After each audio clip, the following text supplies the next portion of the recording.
மகாராஷ்டிராவில் இஸ்லாமியர்களுக்கான 5 விழுக்காடு இடஒதுக்கீடு ரத்து செய்யப்படுவதாக முதலமைச்சர் தேவேந்திர பட்னாவிஸ் அறிவித்துள்ளதற்கு எதிர்க்கட்சிகள் கண்டனம் தெரிவித்துள்ளன.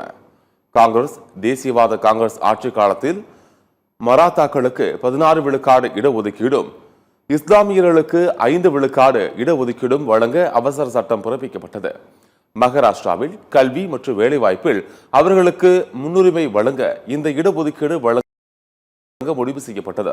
இந்நிலையில் கல்வி மற்றும் வேலை வாய்ப்பில் இஸ்லாமியர்களுக்கு வழங்கப்பட்ட 5 விழுக்காடு இடஒதுக்கீடு ரத்து செய்யப்படுவதாக பட்னாவிஸ் தலைமையிலான பாஜக அரசு அறிவித்துள்ளது.